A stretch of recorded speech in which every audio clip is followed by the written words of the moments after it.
खटाई गई हमारी कहिया तोड़ देता मेहरारू को सुना आई ख्याल कइले रहिया आवेला जवन चोखायल न तो तोहर चलै देव ना गुस्सा में बा मेहरारू का कहले बा ए कहा कई बात प्यार के ना रास पाई बारती सजिया पे राजा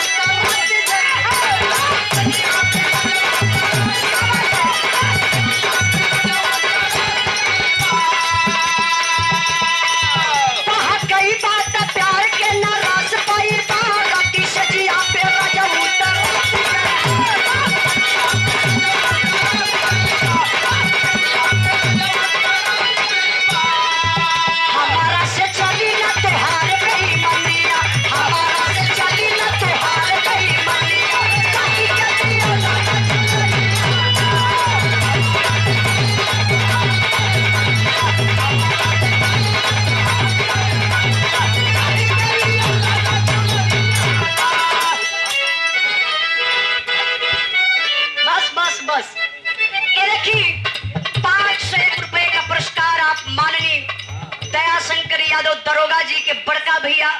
आप राम मूर्त यादव जी आप चचा जी की तरफ से 500 रुपए का पुरस्कार बहुत बहुत प्रणाम आशीर्वाद का जा रही देखिए समय बड़ा कम बा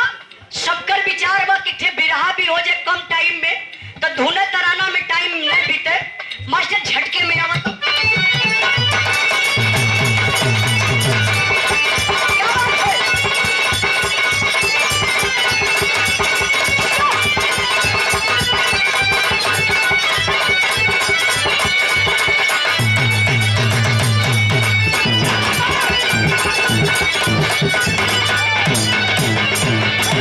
अच्छा देखिए बहुत कम समय में वो बिरहा सुनाई बाप लोगों के समर भैया विशेष तौर से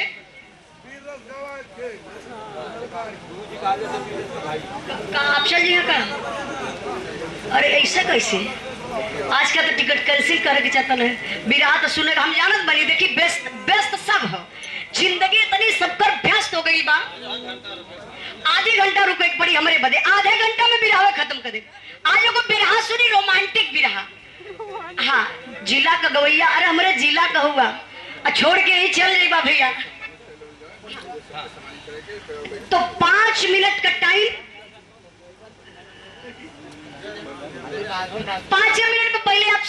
हमके नाम बोलिए हम फटाफट नाम बोल देते हैं हाँ हाँ ये तो सही कहा गया ये देखिए हमारे भोजपुरी के महान लेखक टुनटुन यादव जी के पूरे ग्रुप के तरफ से एक 500 रुपए का पुरस्कार और 100 रुपए का पुरस्कार भैया नमो बताओ जी मिथिलेश यादव जी श्री गोपाल शिव गोपाल यादव जी भैया की तरफ से सुंदर पुष्पहार और 100 रुपए का पुरस्कार गोलू यादव जी की तरफ से 100 रुपए का पुरस्कार और सचिन यादव जी की तरफ से 100 रुपए का पुरस्कार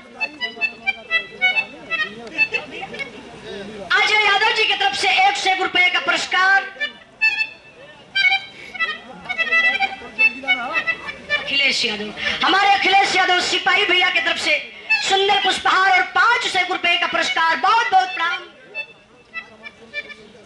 छोटू यादव जी की तरफ से 100 रुपए का पुरस्कार और सुंदर पुष्पहार विश्वनाथ यादव जी की तरफ से 100 रुपए का पुरस्कार और सुंदर पुष्पहार हिमांशु बाबू की तरफ से 100 रुपए का पुरस्कार और सुंदर पुष्पहार देकर के सम्मान किए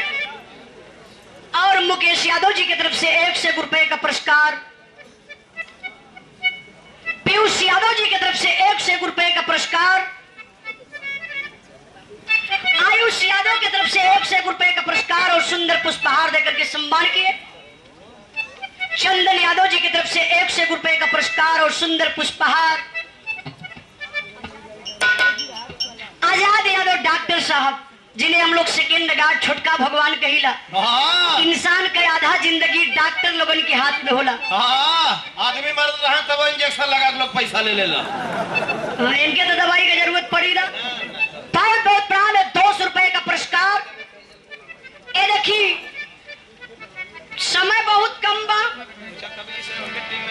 चलन